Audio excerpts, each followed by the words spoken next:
Bismillahirrahmanirrahim. Assalamualaikum warahmatullahi wabarakatuh.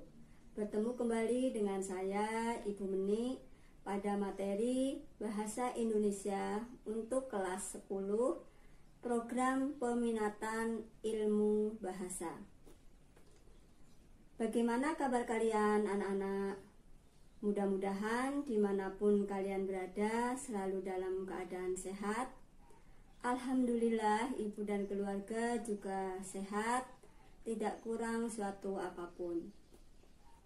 Anak-anak sekalian, pada pertemuan kali ini materi tentang unsur bahasa, yaitu unsur kata dan unsur frasa.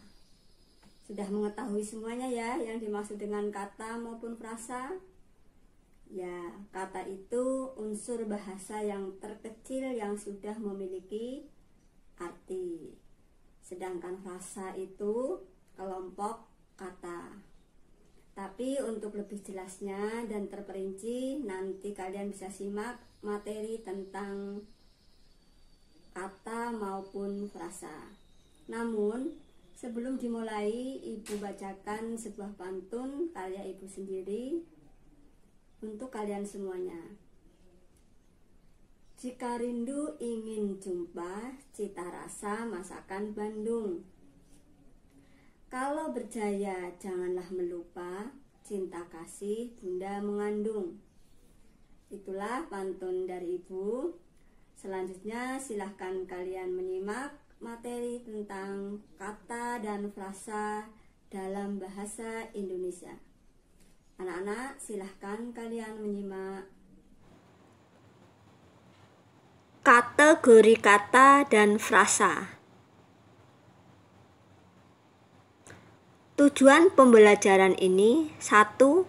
Setelah mengikuti pembelajaran, siswa dapat menjelaskan informasi tentang kategori kata dalam bahasa Indonesia.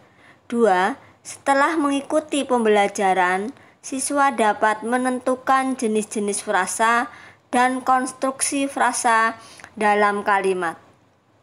3. Siswa dapat menggunakan jenis kata dan frasa yang tepat untuk menyusun kalimat atau paragraf.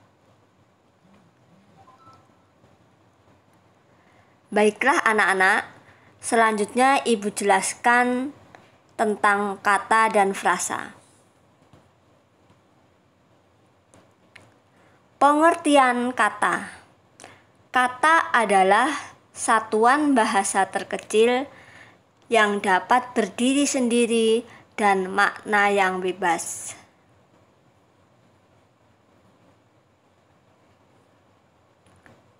Kata mempunyai ciri-ciri: 1. Satuan bahasa terkecil. 2. Mengandung makna yang bebas.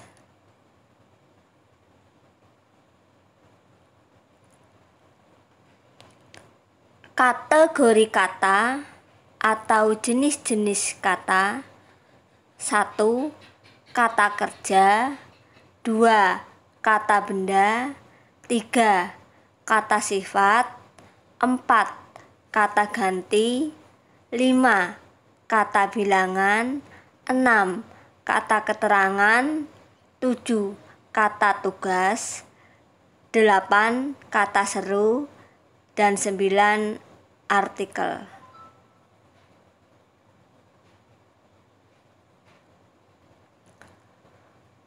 Penjelasan jenis kata.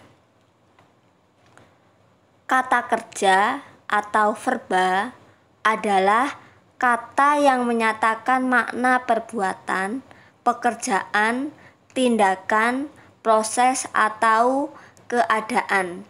Ciri-cirinya: 1. Umumnya menempati predikat. 2.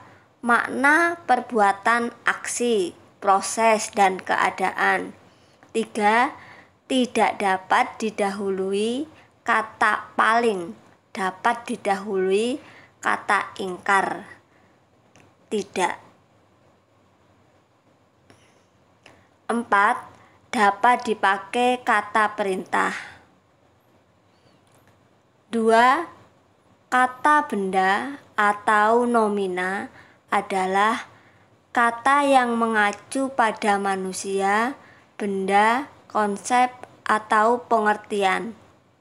Ciri-cirinya: 1. Umumnya menduduki subjek, objek, atau pelengkap.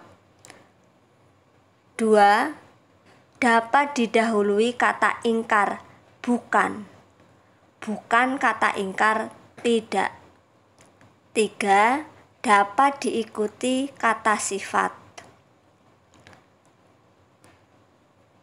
Jenis kata yang ketiga, kata sifat atau adjektiva, adalah kata yang dipakai untuk menyatakan keadaan orang, benda, atau binatang. Ciri-cirinya: 1. Dapat diberi pembanding seperti lebih besar, kurang baik. Yang kedua, dapat diberi penguat seperti amat, terlalu, sangat. 3. Dapat didahului kata ingkar, tidak, dan dapat diulang. 4. Dapat dibentuk dengan imbuhan. Kata ganti, istilah lainnya adalah pronomina, adalah kata yang menggantikan kata benda atau yang dibendakan. Kata ganti ada 3, yaitu kata ganti orang, kata ganti penunjuk, dan kata ganti penanya. Berikutnya, kata bilangan atau numeralia adalah kata yang dipakai untuk menghitung banyaknya wujud orang, binatang, atau barang dan konsep. Berdasarkan bentuknya, kata bilangan digolongkan menjadi bilangan pokok dan bilangan tingkat. Sedangkan berdasarkan tentu tidaknya, ada kata bilangan tentu dan ada kata bilangan tak tentu. Jenis kata selanjutnya, kata keterangan atau adverbial, adalah kata yang memberi keterangan atau penjelasan pada kata lainnya. Ingat, anak-anak, kata keterangan sebagai jenis kata berbeda dengan keterangan sebagai fungsi kalimat, biasa dengan simbol K. Kata keterangan terbagi 2 jenis. A. Bentuk dasar, contoh, sangat, hanya, lebih, dan segera. B. Bentuk turunan, contoh, diam-diam, setinggi-tingginya, sebaiknya. Itu yang dimaksud dengan kata keterangan, yang termasuk jenis kata, bukan keterangan sebagai fungsi kalimat. Jenis kata berikutnya adalah kata tugas.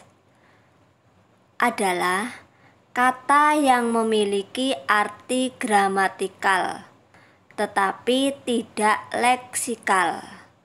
Maksudnya, mempunyai arti apabila sudah digunakan dalam kalimat. Kata tugas juga tidak dapat diubah menjadi bentuk turunan. Macam-macam kata tugas. 1.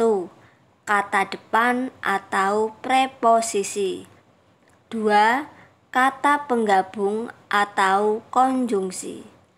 3. kata seru atau interjeksi. 4. Artikel. 5. Kata partikel. 6.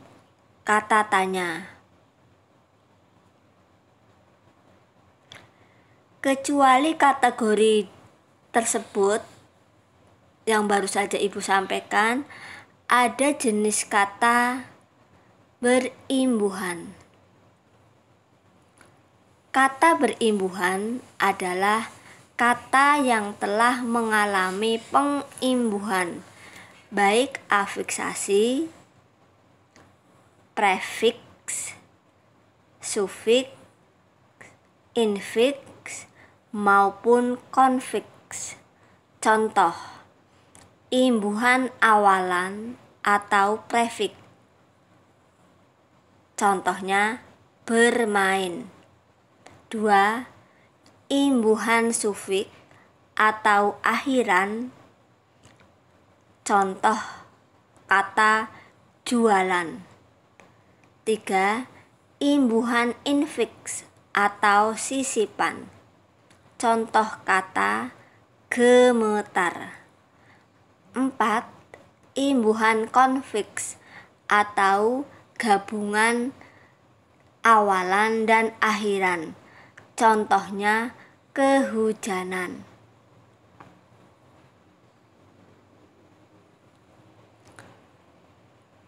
Pengertian frasa. Selanjutnya, pengertian frasa. Frasa adalah kelompok kata yang tidak melebihi batas fungsi, tidak mengandung subjek, predikat, objek seperti halnya kalimat.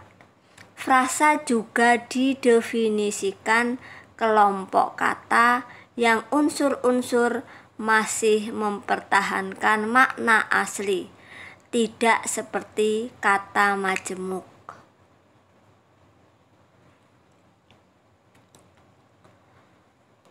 Unsur frasa terdiri atas 1.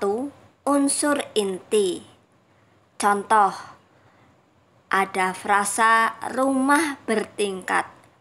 Unsur intinya adalah rumah.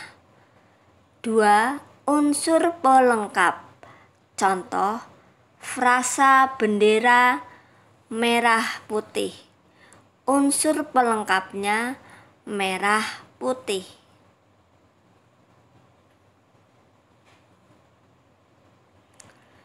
Ciri-ciri frasa. 1. Dibentuk oleh dua kata atau lebih. 2. Tidak mengandung unsur subjek dan predikat. 3. Unsur-unsurnya masih mempertahankan makna asli. Anak-anak, selanjutnya tentang jenis frasa. Jenis frasa digolongkan 1. Berdasarkan jenis kata yang menjadi unsur pembentuknya. Terdiri atas 1. Frasa verbal adalah frasa yang unsur intinya kata kerja. Contoh, akan berangkat, berjalan cepat, sedang membaca. 2. Frasa adjektifal adalah frasa yang unsur intinya berupa kata sifat. Contoh, sangat indah, merdu sekali, aman sejahtera. 3. Frasa nominal adalah frasa yang unsur intinya berupa kata benda. Contoh, si kancil, rumah besar, buku tulis. 4. Frasa pronominal adalah frasa yang unsur intinya berupa kata ganti. Contoh, kau dan aku. 5. Frasa adverbial adalah frasa yang unsur intinya berupa kata keterangan. Contoh, lebih kurang. 6. Frasa numeralia adalah frasa yang berupa kata bilangan. Contoh, 13, 5 atau 6. 7. Frasa interrogatif adalah frasa yang unsur intinya berupa kata tanya. Contoh, apa dan siapa. Berikutnya, untuk lebih jelasnya, contoh kata, frasa yang terdapat pada kalimat. Contoh kata nomina: pasien, corona, penyakit, jahe, madu. Contoh frasa: pasien, COVID-19, wabah corona, penyakit ini, jahe merah, madu murni. Contoh pada sebuah kalimat: pasien COVID-19 setelah sembuh selalu meminum jahe dan madu agar tetap sehat.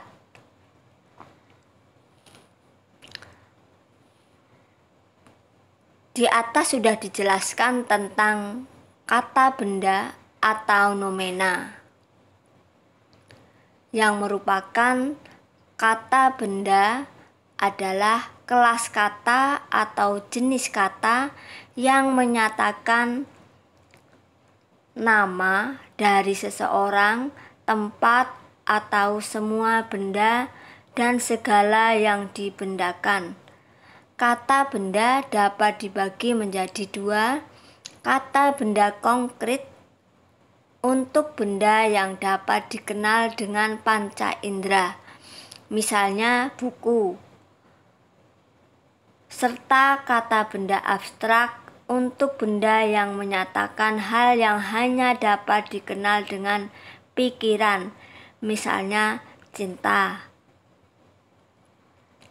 Nominal itu atau frasa benda. Frasa benda adalah frasa yang unsur intinya berjenis kata benda. Contohnya yang disampaikan tadi, pasien COVID-19 itu merupakan frasa benda. Unsur intinya apa? Unsur intinya adalah pasien. Pasien itu berjenis kata benda. Jadi, pasien COVID-19 itu merupakan frasa benda.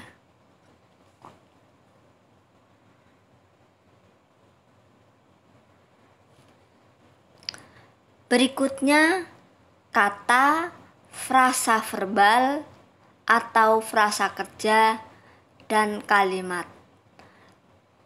Contoh, kata kerja merupakan kata yang menyatakan suatu tindakan, perbuatan, kegiatan, maupun proses. Contohnya, kata kerja mendarat, mewabah, makan, belajar. Contoh frasa verbal yang unsur intinya berjenis kata kerja. Contoh, akan mendarat, sedang mewabah, belum sekolah, sedang belajar, sudah makan. Contoh kalimat: virus corona sedang mewabah di Indonesia, tetapi akan segera berlalu apabila kita disiplin terhadap protokol kesehatan. Pada kalimat tersebut terdapat kata dan frasa verbal, yaitu kata nomina atau kata benda virus, corona, protokol. Frasa nominal virus corona, protokol kesehatan. Kata kerja atau verba mewabah, berlalu. Sedangkan frasa verbal atau frasa kerja sedang mewabah, akan segera berlalu. Selanjutnya jenis frasa berdasarkan unsur-unsur pembentuknya. Frasa diklasifikasikan menjadi dua. Satu, frasa endosentris adalah frasa yang unsur-unsur pembentuknya dapat menggantikan kedudukan frasa itu secara keseluruhan. Frasa endosentris terdiri atas satu, frasa koordinatif, yaitu unsur frasa memiliki hubungan sejajar. Contoh, frasa ayah ibu, frasa siang malam. 2. Frasa atributif, yaitu salah satu unsur dapat menggantikan kedudukan frasa itu atau unsur inti. Contoh, sedang membaca, amat luas, tangga berjalan. 3. Frasa apositif, yaitu hubungan antar unsur saling menggantikan. Contoh, lintang putraku. Frasa Jokowi Presiden RI.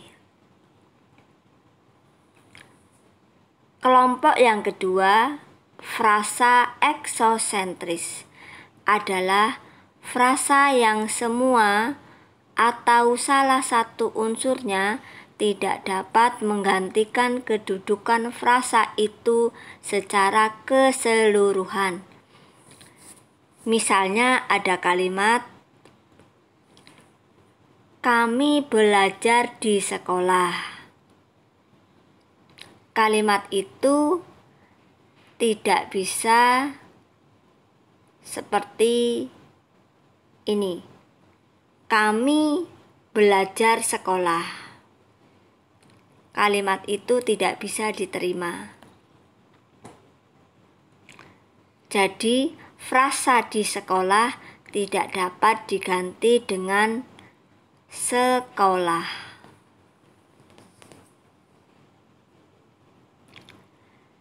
Demikian anak-anak materi tentang kata dan frasa dalam bahasa Indonesia. Mudah-mudahan kalian bisa memahaminya. Ibu akhiri, alhamdulillah, sekian dan terima kasih.